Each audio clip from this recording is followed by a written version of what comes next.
We were in negotiations. Investing in real estate. They're winning, they're making money. What's up, everyone? Welcome to the Real Estate Educators Podcast, where we provide the education you can build on. I am your host, Kevin Amolsch.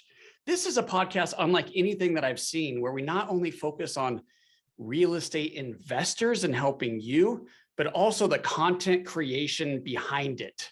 We want to help more real estate investors and real estate influencers build wealth. All right, if you like it, even if you don't, do me a favor, give me a 5-star rating and share it with a pal. I am so excited to have one of my good friends, colleagues. We've worked together for 13 years now, Mr. Justin Cooper. What's up, Coop? Kevin Amolsch, thank you for having me. It's a real pleasure to be on the podcast. I appreciate you inviting me on. I'm excited to hear your story. I know the story, but I don't think all of our listeners do. And gosh, you've got some funny stories, so I'm sure we're going to dig into some of that. I love it. So I'm going to let you introduce yourself, but I will say this. You've had quite a bit of real estate experience even before I met you. You were doing some fix and flips and some rental property stuff. And then we started working together 13 years ago, and you've helped hundreds and hundreds of real estate investor clients build wealth. So you're the perfect person to be on this podcast. So take it away, man. Tell us who you are. Yeah, I appreciate that, Kevin. So, Justin Cooper, I am a loan officer with Pine Financial Group. I am a full-time real estate investor. I'm married with 2 kids. I live in Denver, Colorado. I grew up in New York. I actually came out to Colorado for college. I wanted to be a veterinarian, and clearly things didn't pan out in that direction, but I'm quite happy with the direction it's gone. But yeah, moved to Colorado, gosh, I don't know, 1996 for college, and really just never left. And so worked my way up. I tried the corporate thing. I tried some working for some other companies, more on the construction industry side. And through all of that, through working for these other companies and businesses, they had one of those, work hard, play hard mentalities. And I worked my way up to a spot where that meant I would go into the office at 6:30 in the morning, and sometimes I wouldn't leave till 11 o'clock at night. And so after a while of that, and I was working with plumbers, I was selling plumbing supplies wholesale. And so after one of those, 12, 15, 18-hour days, whatever it was, I come home and I pop down on the couch at 11 o'clock at night just to kind of wind down a little bit. And of course, what do I see at 11 o'clock at night? Late night infomercials, right? And so this was back in the day where late night infomercials was the way, right? This was before Facebook ads or before Facebook, right? Before all of these other things that we have nowadays. And so that was how the real estate gurus got their information out there to us. And so I'm watching these late night infomercials, and there's these people who look like they're doing well. They got the Hawaiian shirts, the beach behind them, the beautiful women, the boats, all the things. And I'm sitting there in a sweaty button-down shirt, having pulled the orders for plumbers that have to go out in the next morning. And I'm thinking, what I'm seeing on TV looks a heck of a lot better than what I'm doing day in and day out. So I kind of fell into that whole sales funnel, because really that's what it is, right? It's the top of the sales funnel where you have the infomercial, and then that gets you to the live informational session at the hotel. That gets you into a 3-day boot camp. The 3-day boot camp gets you into the coaching session, right? We all know this. It's a tried and true process. But it worked for me. It sucked me in, and I was hooked. I didn't have the money to go to the seminars, to the 3 days, especially not for the coaching, but I was able to stay up till 11 o'clock at night, watch for that next guru to come to town, go to the free informational sessions, write down as much as I could, soak in the notes. And it really felt that real estate was going to be the way. Growing up, my dad and I remodeled our house a lot. I re-roofed it. I put on a deck in the backyard. We built a koi pond. I think before they were called koi ponds, we just had a pond with some goldfish. But I was very handy, right? I was used to working on our house. And so investing in real estate, doing fix and flips was making a lot of sense with the background that I had. It seems so obvious, but it's not until your eyes are open to it that when I was in college, I lived in a house and I paid rent. And somebody owned that house that I paid rent to, right? I was on the other side of being a landlord. I was the tenant. And it was just kind of making sense. This guy, we're cutting checks to him every single month, and he would show up I don't know, once a summer, bring a 6-pack of beer and mow the lawn. And I'm like, this is the greatest thing ever. Of course, I understand now that's like how he was doing an inspection on his property, but it was genius. He was renting to college kids, making sure they weren't trashing his place, you know, and all of this started clicking and making sense as I'm going to these things. And so jump ahead, I did come up with the money. I had used OPM, other people's money, to go to one of those 3-day weekends. It was my father's. I hit up my dad. I borrowed some money from him. And the other half I put on credit cards. I went to the 3-day boot camp. I fell in love. This is the direction. And of course, I knew that from going to the boot camp, I don't have enough money to get in. So I don't know how I'm going to really make this work, but this was going to be the future. So jump ahead a little bit. I meet my wife and she wants to invest in real estate. And so then it almost turned into a competition, right? In some ways, we're both very type A personalities. So then it became, who's going to buy the house first, right? Am I going to buy my fixer upper, my fix and flip, or is she going to buy her fixer upper where she lives in it and puts in her sweat equity and gains equity that way? So it turns out, of course, we both bought properties within like 3 months of each other. But it was also a pivotal point where we moved in together and we're now married, and it's been, 18 years since we've been together. But that was really how I bought my first property, was going to those classes, thinking I knew what I was doing, meeting my wife, and she was really the driving factor, whether she knows it or not, for me actually jumping in and getting into real estate. And of course, through that, I started getting into more of the real estate investor community, going to some of the RIAs locally here in Denver. And honestly, when it came time for the lifestyle design of real estate investing, right, which all the gurus say you got to do, you got to have your big why, you got to have your vision. Well, my vision was, I'm going to do so many fix and flips. I'm going to make so much money through those fix and flips that eventually I'm going to have enough money to become a hard money lender myself, have my money work for me, right? And I don't have to swing the hammers and all that stuff. And so the end goal was to be a hard money lender and kind of mentor and coach my clients as to how the industry works. And I think, Kevin and I, we talk a lot about the law of attraction. We talk a lot about the book, The Secret. And I think because I put that vision out there, instead of being 50, 60 for that vision to come true in my early 30s, in this case, an opportunity with Kevin and Pine Financial came up and I jumped on it. And that's exactly what I do now and have been doing for a decade, is being a hard money lender and sharing what I know about investing to help our clients grow and take their business to the next level. Yeah, and you've done quite a bit since then too. Fix and flips, a bunch of rental properties. I know you've made some investments through your IRA, and you've got all kinds of experience now. And then compound that with the experience through your clients. And gosh, man, what a great resource you are. So we started working together. I still remember that interview when we interviewed you, and you were saying how young I am, and we were the same age basically. And we're like, dude, we're so young and we're doing this. That was awesome, and we are, and we did. And look at us now. Pine Financial's pretty successful, and a lot of that's because of you. So let's talk about the education side of the business, because I wanted to bring you on because Pine Financial Group's marketing focus, is on content creation and putting that out and adding value to our clients as much as possible, in hopes to help them, of course, and to get business out of it as well. So you've really done a good job with that. So tell us some of the things you've done on the education side to generate interest in business. Yeah. So one of the foundational, I think, educational pieces that we offer is like a 2-hour class on what is hard money. You put this class together, I don't know, day one probably. And it's just a great class, right? We start off with what is hard money? How does it work? We dive into some case studies to really show the numbers, right? This is how it works in real life. It's not any of this fix this, flop that kind of TV shows, right? Where they say, you bought it for this, you put in this much, and now you sold it for that, and you're a millionaire, right? Like, here's the actual numbers that actually go into it.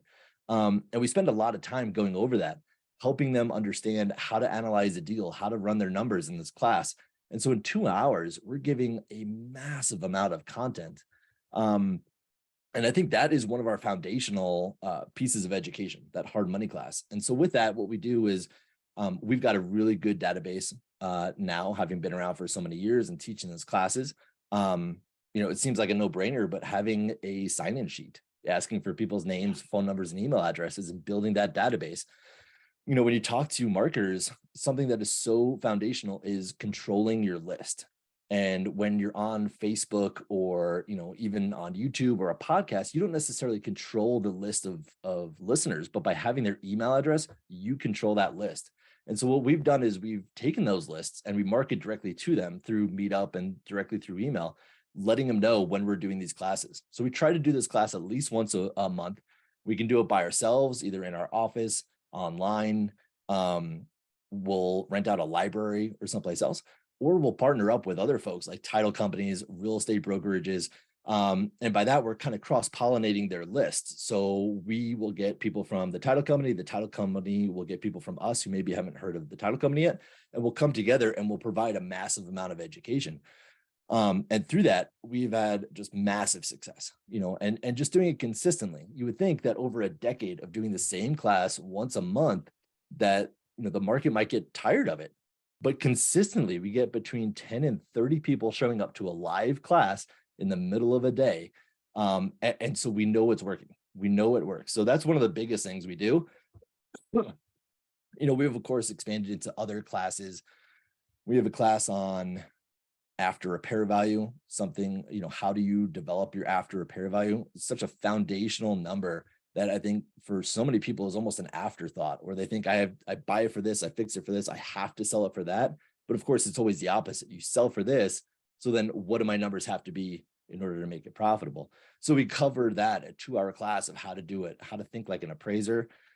We've got some other classes that we do on how to fix and flip, on the BRRRR strategy, on buying rentals with little to no money down, because, as a hard money lender, it's such a great strategy that ties in so well with hard money, teaching, what each one of those letters means, the BRRRR in the BRRRR strategy. And so those are the foundational classes that we do each month, each quarter. But we've done so many other educational things at Pine Financial Group that has really just, I think, helped us grow. We have, over the years, this has changed from time to time, but we had a once a month networking event, happy hour. So in a way, it was a real estate investor association, right? It was a RIA, it was a monthly meeting, but we had a very different spin on it. It was no national gurus coming into town. It was all local people. It was either ourselves or our local partners coming in and speaking to the group. It was a happy hour setting, trying to be at a bar. We'd have a private room so people could get a little more relaxed, have a couple drinks. And really was there for the local education and the networking that goes along with a local event like that. So we had a ton of success with those events. It kind of led to maybe our big once a year event, the Real Estate Investor Success Summit. We do that now twice a year, once in Denver and once in Minnesota. And this is an all-day live event. And probably the thing, again, that separates us from a lot of these other groups that do these things is no sales pitches. All local speakers. We don't really bring in any national speakers. It's all local speakers talking about relevant topics. And so it brings in a lot of folks. I mean, I think at our biggest event, we had over 500 people attend. But consistently, year in, year out, even post-pandemic, we're getting 300 plus people showing up to these things. I think some of that has to do with Pine Financial's reputation, which of course we've grown by doing these events year over year. But I think it also speaks to the education we're providing. The no sales pitches, no rushing to the back of the room to sign up for anything. All local speakers that they can go and talk to, right? The speakers will come, usually they're vendors. We have local vendors in the room. The speakers are also vendors, so they're there all day. And then we provide one free drink at the end of the day. And then, because we also have a networking happy hour at the end of that one. And so people will stick around, the speakers will stick around. You're able to connect with these local experts who are just on the stage, and you can talk to them and potentially use them in your business as well. So it's a fantastic networking event as well as educational event. And again, we have hundreds of people show up to that. Dozens of vendors show up to that. And it's just a really, really powerful networking and educational event that we do. Yeah, I love that you're going into that success summit because we've had so much fun and so much success with that event. It's cool because when we do it in Minnesota, most of the team is here in Colorado, and when we go out to Minnesota, it's like, okay, hall pass, baby. Like we don't have, we're all together, and we're all in the hotel room and we let loose a little bit, and that's just a lot of fun. And in Denver, the happy hour is great too. It's just we all go home afterwards, so it's not like we get too rowdy or anything. But those are a lot of fun, and those event after the event that's where a lot of deals happen. And it all started with just that success summit and getting people in and providing them value. The Real Estate Educators Podcast is brought to you by Pine Financial Group. Pine Financial Group is a private lender specializing in value-add bridge lending for real estate investors. This is accomplished by raising private money from individual investors and lending that money out in short-term real estate loans. Pine operates one of the coolest public mortgage funds on the market because it brings consistency and security to your investment portfolio without giving up on returns. The fund pays its investors a flat 8% return with monthly distributions. There is a low minimum investment and no lockup period. That's right, you can request all of your money back at any time without any fees. Diversify your portfolio out of Wall Street and into Main Street with the Pine Financial Group Public Fund PFG Fund 5. Find out more at pinefinancialgroup.com. That's pinefinancialgroup.com. One of the classes that you've taught at these events quite often, I love listening to it because it really does crack me up. Like you are so fantastic on that stage, and you've gotten better and better over the years, like we all do, right? But your how to lose money, or how to lose money on your first flip or something like that? Yeah, 5 surefire ways to lose money on your first flip. Okay, this generates a lot of interest, and I'm sure you've closed business from this one class, but even if you haven't, you have built a reputation and a network from it. So, man, tell us about this class. What did you create here? It's like, I'm sure a lot of our listeners and other folks on here are educators. And so we're doing a lot of speaking. We're putting together presentations and classes and trainings and stuff. And this was one of the first ones I put together. And somehow when I did it, it was like the stars just aligned to make just an amazing presentation. I honestly don't know how I did it. And I have not been able to recreate the magic. That's not going to help us here. But it's basically the story of my very first fix and flip. That first one I did in 2007, when I met my wife. And so it takes yes, I lost money on it, hence the title, but it's also, I drilled it down to the 5 biggest ways and reasons I lost money. And then I'd show the other side of how not to screw up what I did. So it's not only like how to do it right, but it's also what I really screwed up. And here's the pictures, and here's the examples, and here's the stories. Because, they say that, the best way to learn is to go out and do something. And the second best way is to learn from somebody else who went out and did something. And so that's what I'm trying to do there. I'm trying to let them know that this is what I did. This is how I did it. This is all the ways I screwed up. And now this is what I've learned from it and how to do it better. And so, like we just said about the ARV, we teach a class on this. I did not go to this class back in 2007, 2006 when I was trying to do it. And that was by far the biggest thing I screwed up. I was off with my ARV by $50,000, which in today's world, in some price points, that's not that big of a deal. But when the ARV I thought was 212,000, and it turned out I sold it for like 165,000, that's significant. That was, if I screwed up everything else but not that, I still would have made money. But it's the ARV, it's the scope of work. Basically I didn't have one. It's running the numbers and analyzing the deal. Like I paid all this money, I went to these courses, and I basically threw it all out the window and I just winged it all. But I didn't analyze the deal appropriately. I didn't have the right team members around me. I didn't have enough money in the bank. All of these things. And so, now these are things that we talk about all day, every day with our hard money clients, with anybody we meet and talk about, like, here's the things you need to do. And back in the day, I screwed up all of them. But there's other stories, right? Here's the other, reason 872 that I lost money on, this deal and all these other things, because there's so many other factors. There was a lot of mindset issues that went into it. But yeah, I basically took that first fix and flip, how I lost money, how not to do what I did. But I really helped paint the picture of what I did and how it went wrong. And just, I don't know. It's I think being able to tell the story from stage helps it be less embarrassing.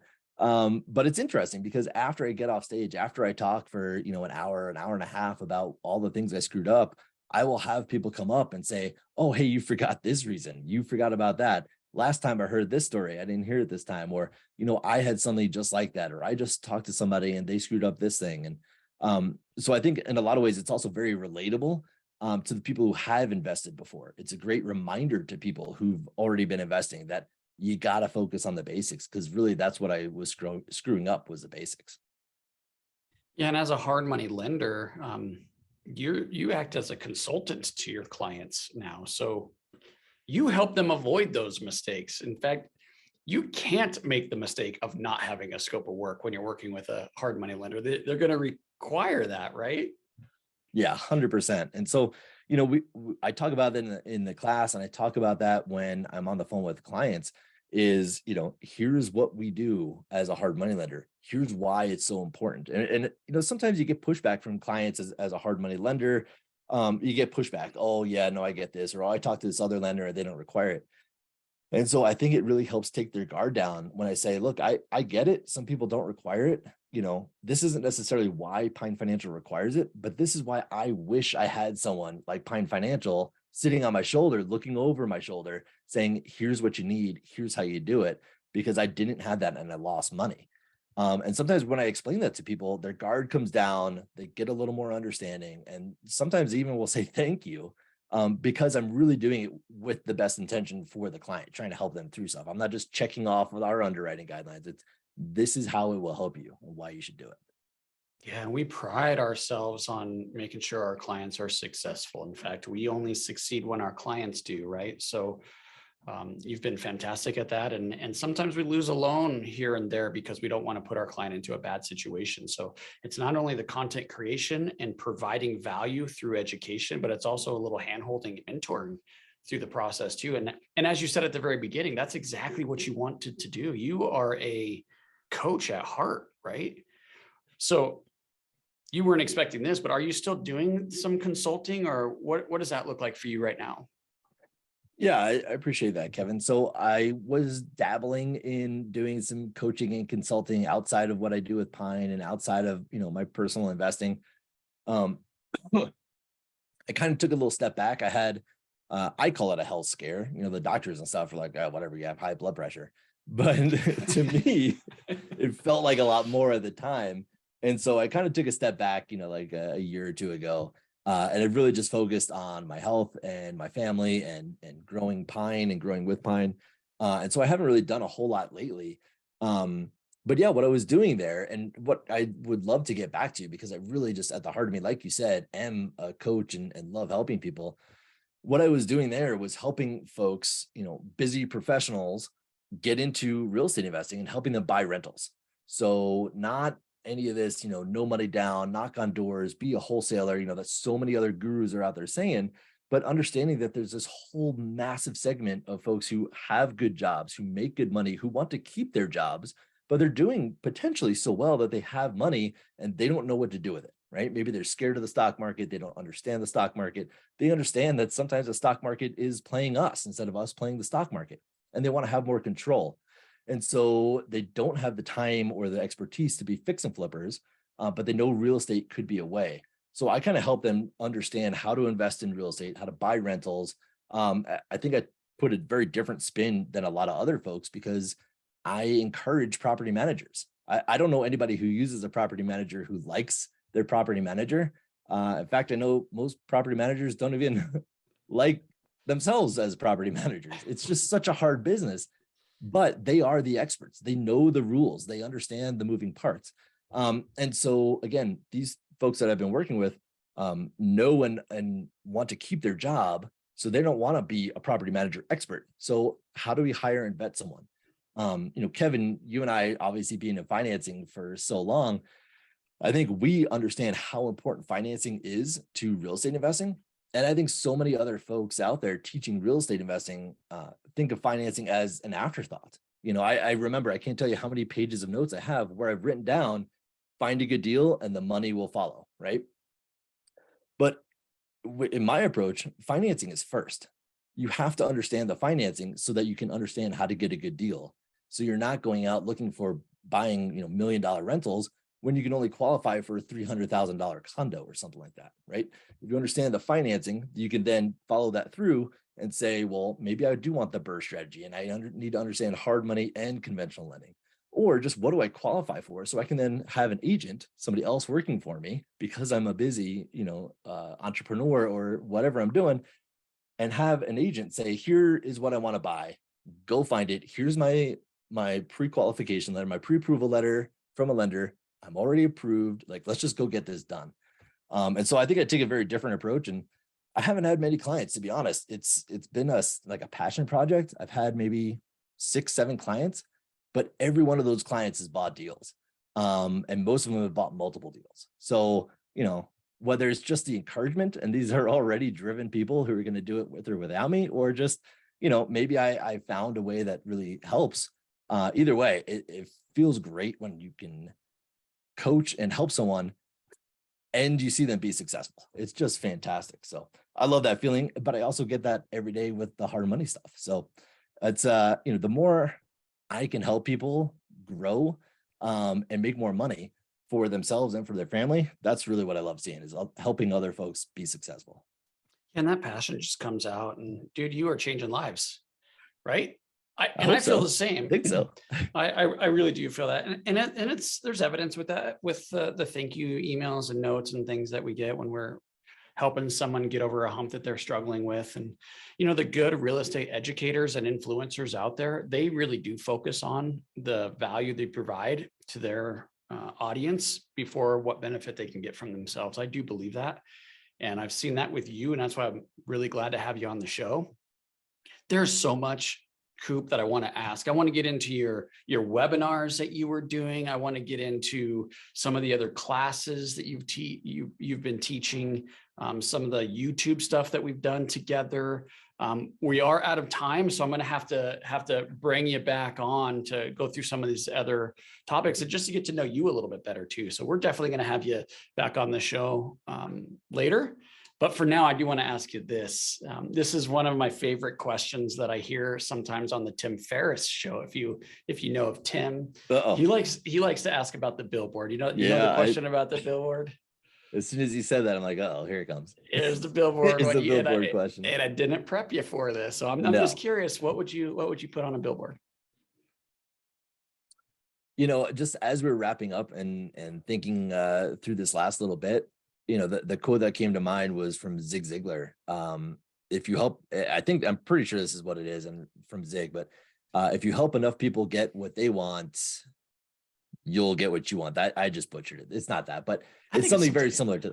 Yeah, it's close. I don't feel like it's right, but it was close, right? If you help enough people get what they want, then you will be able to get what you want. So you can have anything you want if you help enough other people get what they want, or exactly something. Right. And I think that's very much been Pine Financial's direction. Something underlying with Pine Financial is the giving and the helping and the coaching and the consulting and the hand holding, and all that stuff that we do. And that is one of the reasons, that Pine Financial has been so successful. We lead with the education, we lead with the help. And that's why people keep coming back time and time again. Yeah, I appreciate that and appreciate you. How do we get a hold of you, man? If we have questions for you, if you're open to it, whether we're looking to do real estate deals, flips, we want to borrow some money, we want just some advice on creating a class and delivering that, or anything, if you're open to it, how do we get a hold of you? Yeah, so I'll give 2 ways. First and foremost, my email address, justin@pinefinancialgroup.com. I sit at a desk and have my email in front of me. most of the day. And when I'm not there, it comes to my phone. So email is definitely the best way to communicate. I think, especially if we're going to get into a conversation, it's a way to kind of track what's going on over time. The other way, and I don't know if I should really do this, but my cell phone number, I mean, if you really want to chat, give me a call. There's a good chance if I don't recognize you, I'll send you a voicemail, but leave me a voicemail and I'll give you a call back for sure. My cell phone number is 303-916-5366. And the email, I don't think you gave that. Did you give that? Well, I'll give it again for you. Justin@pinefinancialgroup.com. Okay, you can check out the classes that we're doing. Coop's highly involved in all of that stuff. So you probably get him or someone else with Pine Financial. You could check out the classes at pinefinancialgroup.com. And then up in the menu section, you go to Pine Insight free events. Come check us out at one of our classes, one of our events. Check out our YouTube channel. It's youtube.com/Pine Financial. Get a hold of Coop if you have any questions, and we'll catch you on the next one. Thanks, Coop. Thanks, Kevin. Appreciate it. Hey guys, I hope you enjoyed this episode as much as I did. If you did, please be sure to follow and leave us a review. Oh yeah, and tell a friend.